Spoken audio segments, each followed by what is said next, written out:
জুলাই গণ অভ্যুত্থানে সংগঠিত মানবতাবিরোধী অপরাধের মামলায় রাজধানীর চাংখারপুলে শহীদ আনাস সহ ৬ জনকে হত্যা মামলায় সাবেক ডিএমপি কমিশনার হাবিবুর রহমান সহ ৮ পুলিশ কর্মকর্তার বিরুদ্ধে চলছে সাক্ষ্য গ্রহণ।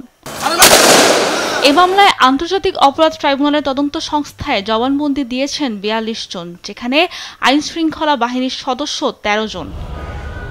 তদন্ত সংস্থাকে দেয়া ১৩ পুলিশ কর্মকর্তার জবানবন্দিতে উঠে এসেছে মার্চ টু ঢাকা কর্মসূচির দিন আন্দোলনরত ছাত্র জনতার ওপর সরাসরি গুলি চালানোর নির্দেশ দেন তৎকালীন ডিএমপি কমিশনার।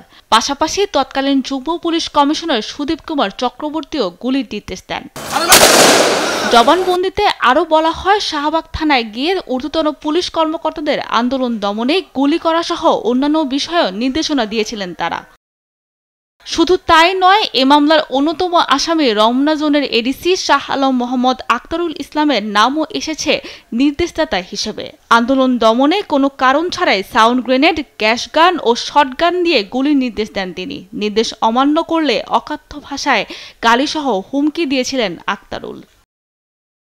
এছাড়া ১৭ ও ১৮ জুলাই অফিসারদের সর্বোচ্চ বল প্রয়োগের নির্দেশ দিয়েছিলেন হাবিবুর রহমান। এমনকি নিলিং পজিশনে গিয়ে চায়না রাইফেল দিয়েও গুলির নির্দেশও দিতেন তিনি।